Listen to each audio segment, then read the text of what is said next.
teman-teman, ketemu lagi dengan gua Ari dan selamat datang di Solskoy Motovlog.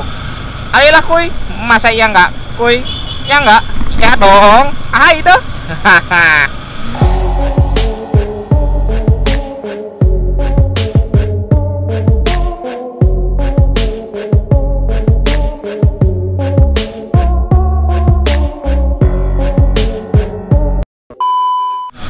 Nah, jadi karena ini udah malam, otomatis ini kita lagi ada di konten ngobrol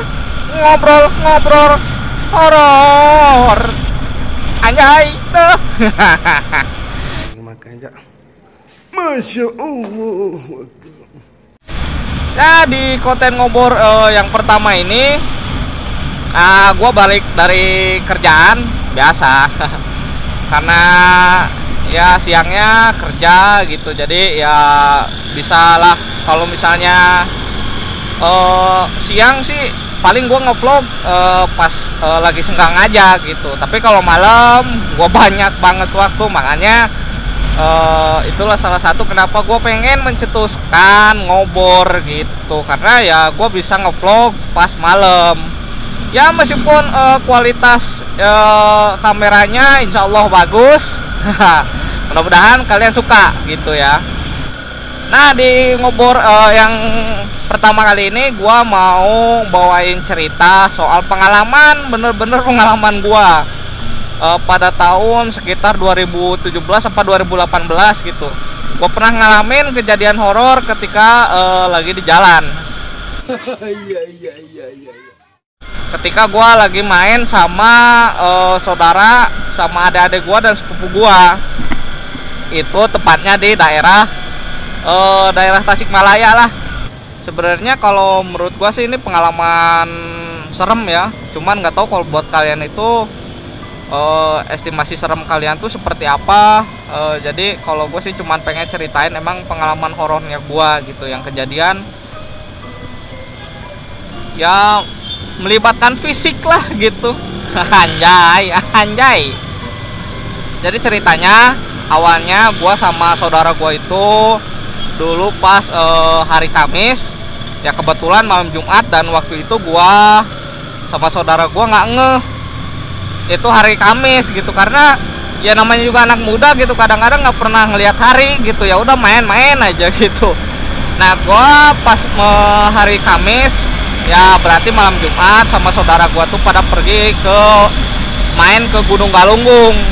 Nah, ceritanya gua main pada ke Gunung Galunggung, dan waktu itu mungkin sekarang kalau orang Tasikmalaya tahu nama daerah Jalan Baru di jalan Cisinga ya kalau nggak salah, Ciawi Singaparna. Nah, dulu tuh sebelum bagus lah gitu jalannya. Jadi waktu itu emang udah sebagian jalan itu bagus, cuman ada satu daerah atau di tengah-tengah pokoknya itu masih ada gunung, bukan gunung sih, kayak bukit gitu, dan itu katanya mau dijebol gitu. Jadi mau di tengahnya itu mau dibobol gitu. Nah, sebelum itu tuh waktu kejadian emang gunung itu tuh udah dijebol gitu, udah dikeruk lah. Cuman bagian tengahnya aja, dan waktu itu emang jalannya belum sebagus sekarang gitu. Nah, dulu tuh gue pas main biasa awal gue jalan itu ke jalan kampung, karena ya dulu tuh pengen nikmatin sore hari lah gitu sama saudara-saudara gue gitu. Jadi gue coba lewatin perkampungan gitu. Nah, tapi di ujung sebelum mau ke Jalan Baru itu kita kayak ngelewatin kayak jalan, tapi kanan kiri itu kebun, dan itu lumayan agak jauh ya, mungkin 1 kilometeran gitu. Dan ya udah gitu, karena itu masih sore mah nyelo aja gitu. Terus ya udah gue main ke Gunung Galunggung. Udah sampai di Gunung Galunggung nggak terjadi apa-apa gitu. Kita main seperti biasa gitu sampai malam. Gua naik ke Gunung Galunggungnya itu turun dari Gunung Galunggung gua sekitar jam 6:30, dan karena emang yang orang Tasik pasti tahu lah gimana capeknya naik Gunung Galunggung naik beberapa tangga, berapa ratus ya, kalau nggak salah 600, 300 apa 600, gue lupa lagi. Nah pokoknya lelah banget, gue jadi memutuskan setengah 7 tuh gue buat berendam di air hangat yang ada di bawah kaki Gunung Galunggung. Enggak di bawah kaki sih, masih di Gunung Galunggungnya gitu. Tapi sebelum naik gitu, kalau orang Tasik pasti tau lah gitu. What? Ini apa sih, kena klakson dah.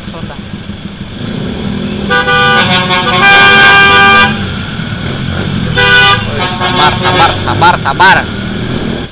Goblok. Nah ya udah gitu, gua berenang, kayak ngerendam gitu. Ya berenang juga sih sebenarnya, ngerendam ya berenang. Itu seperti biasa, kita senang-senang gitu, nggak ngerasa ada hal yang aneh gitu, nggak ngerasa bakal ada kejadian yang hal janggal gitu, enggak. Kayak biasa aja, kita main-main biasa. Nah, terus udah itu setelah berenang mungkin ya kita pulang dari situ tuh sekitar jam 8 apa jam setengah 9 gitu. Pokoknya belum terlalu malam banget sih, pokoknya antara jam setengah 8 sampai jam 9, jam setengah 9 sampai jam 9-an lah. Nah, gua mutusin untuk pulang gitu. Dan pas di perjalanan pulang, kita ngelewatin jalan baru itu gitu. Nah, yang anehnya gini, gua nggak ngerti, tuh mobil kenapa tiba-tiba belok gitu anjir, tajam. Takutnya ini anjir, tiba-tiba ngejeldak jedak. Mampus. Mamam. Bang. Nah, yang aneh di sini gitu, bukan aneh sih. Gua nggak habis pikir sama saudara gua waktu itu. Kenapa dia ngambil jalan yang jelek? Jadi waktu dulu itu tuh jalan yang gua bilang jalan gunung yang di belah itu belum diaspal. Jadi jalannya tuh masih batu-batu kayak gitulah. Nggak enak gitu sebenarnya. Dan gua kebenaran mau bawa si Oci ini. Dan di situ gua udah kesal sih awalnya. Lah kenapa ke situ jalan gitu, padahal kan bisa lewat kampung ya, meskipun lewat hutan gitu ya, mana mungkin sih istilahnya kita bareng-bareng gitu, istilahnya ada dibegal gitu kan, nggak etis gitu loh. Kita 3 motor masa takut gitu loh. Nah udah itu ya udahlah, gue ngikutin aja gitu. Ya udah, hasil karena emang gue kalau naik motor itu selalu di belakang. Ya entah kemanapun gue pasti selalu jadi orang yang paling belakang, karena gue tuh emang jiwanya jiwa sweeper gitu.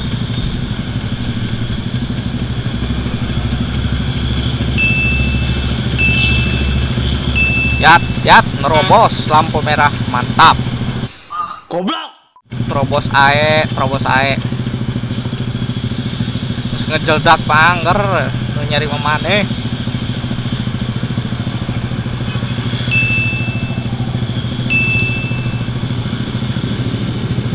Tuh kan Jancuk. Astagfirullahaladzim.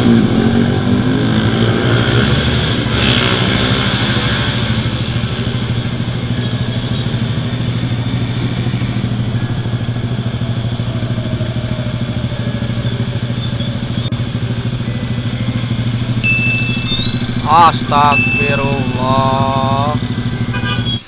Goblok. Merah loh. Lu ngelakson lampu merah masih bodoh, cuk. Sono lu terobos. Bodoh.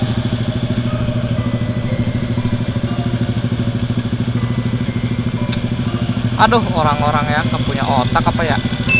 Terobos aja, Pak. Ya, terobos aja lah anjing ah. Begini doang lo. Aduh, anjay.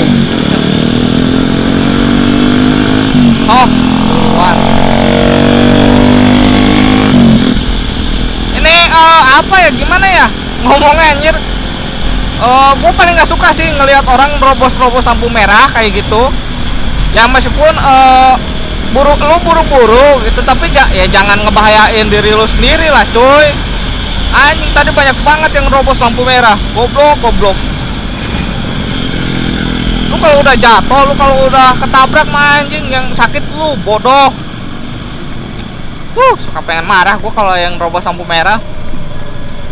Otaknya kagak dipake anjir.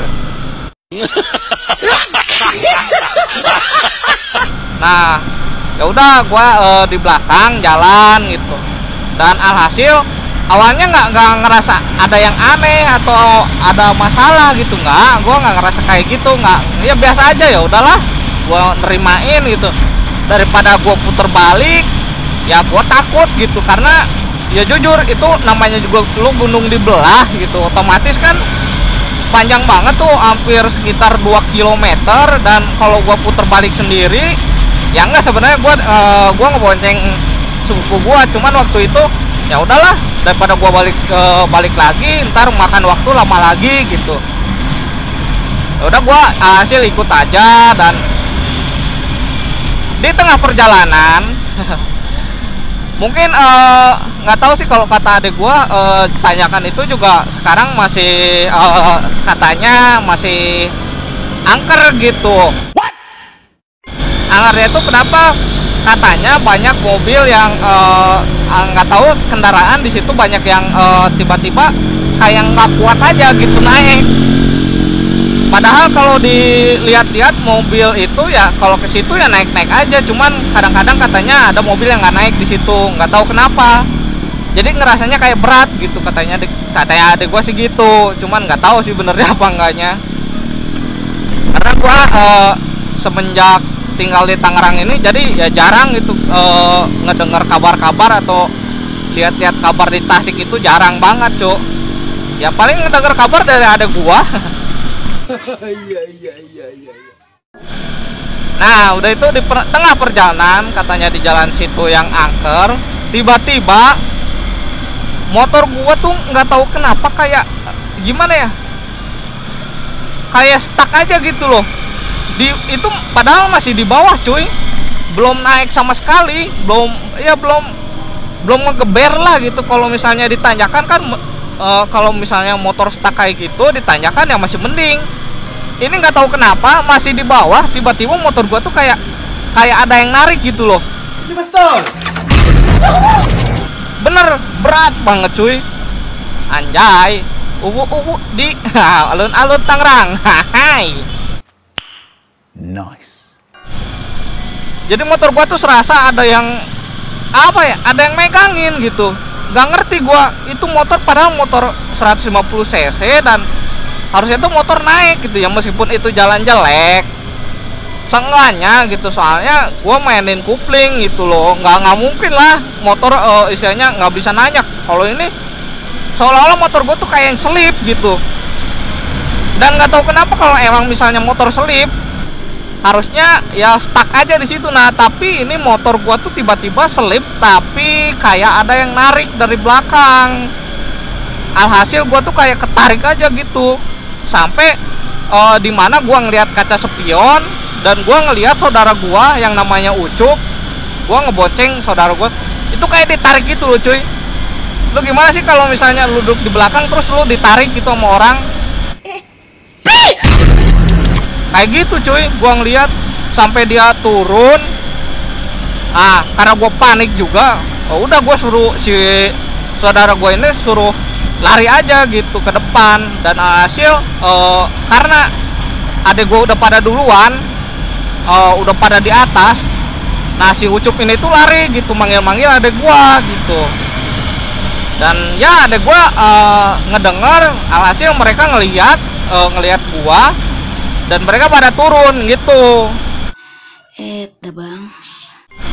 Mereka pada turun. Nah anehnya di sini, ketika gue pas ada adek gue pada turun, pada nyamperin gua, itu nggak tahu kenapa motor gue tuh jadi lancar aja lagi gitu, jalan lagi aja gitu, kayak nggak berat sama sekali. Kan aneh ya, padahal pas si Ucup gua suruh lari, itu udah nggak ada si Ucup, itu motor masih stuck aja gitu. Motor tuh masih nggak bisa jalan gitu loh, aneh kan. ya gimana ya, susah dijelasin sama nalarnya gitu loh. Nah sudah itu adek gua turun dan pas tiba-tiba lancar sendiri, ya udah adek gua juga pas turun nanyain kenapa. Pas gua jawab, wah ntar gue ceritain di rumah gitu. Dan alhasil ya udah ada adek gue pada naik lagi gitu, gue pada ini lagi dan gue naik. Akhirnya gue ganti penumpang gitu, yang tadinya gue bawa sepupu gue, nah gue sekarang langsung gue bawa adek gue gitu.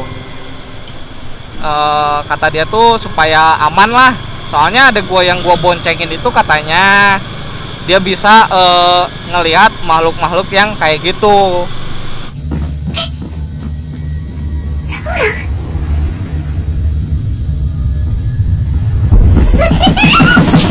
Dari situ nggak ada apa-apa, cuman pas gua mau nyampe akhir, jadi jalannya gini bagus, terus di tengah-tengah yang gunung itu jelek, nah terus di ujung gunungnya itu bagus lagi. Nah di ujung yang gunung yang bagus, gua nggak tahu kenapa itu emang di bawahnya tuh kayak jembatan gitu cuy. Jadi kayak jembatan, nah pinggir kanan kirinya tuh kayak bukan hutan sih, kayak ya ada ilalang-ilalangnya gitulah. Nah gua ngeliat jadi pas sebelum gua masuk ke terowongan itu, bukan terowongan sih, kayak jembatan itu, gua ngeliat ke sebelah kanan dan itu ini nggak tahu cuy, emang sepenglihatan gua doang apa emang gua halu aja gitu. Itu tiba-tiba gua ngeliat ada orang tinggi banget, mungkin kalau gua bisa perkirakan itu tingginya sekitar 3 meter, itu berdiri dan kayak dia tuh kayak loncat ke bawah jurangnya gitu loh. Anjir, itu sih nggak tahu ya gua apaan, ya mudah-mudahan gua salah lihat atau gua halu lah gitu. Nah sampai di rumah sih alhamdulillah setelah ngelihat kejadian si makhluk yang terjun itu nggak ada apa-apa lagi, alhamdulillahnya gitu. Ya kayak sampai di rumah pun alhamdulillah selamat. Cuman adek gua ngomong sebelum, katanya pas gua lagi ngeglosor kayak gitu, bukan ngeglosor sih, pas gua lagi stuck kayak gitu, katanya adek gua ngelihat di belakang gua itu kayak ada cewek lewat gitu. Pantesan lah berat anjir, ternyata ditarik-tarik sama cewek tuh ya. Nah dari kejadian ini sih gua bisa apa ya, bisa belajar gitu kalau emang makhluk-makhluk yang kayak gitu tuh emang beneran ada gitu ya, kita harus mempercayai mereka. Yang penting ya kalau gue sih mikirnya gini, ya udah dunia lu, dunia gua gitu. Yang penting kita nggak ngeganggu, mereka pun nggak bakal ngeganggu gitu. Kecuali kalau mereka ada yang nyuruh atau misalnya nyuruh nyantet kita. Gua kesel sih kalau misalnya sama santet-santet kayak gitu. Nanti deh gue ceritain kenapa gue sampai kesel banget sama yang namanya santet atau guna-guna kayak gitu. Wait. Oke, segitu aja untuk di konten ngobor malam ini. So, kalau lu suka dengan video-video dari gue yang seperti ini, jangan lupa dicolek, dicolek. Ya dicolek atau di kliklah tombol like, di komen, di share, and di subscribe, serta dinyalakan lonceng notifikasinya agar kalian bisa tahu saat gua update video-video terbaru. Hai dah. Hai. Nah segitu aja karena gua udah mau sampai rumah, so gua Ari pamit undur diri dan stay fit, stay healthy, and stay safety. So bye bye. Hai dah.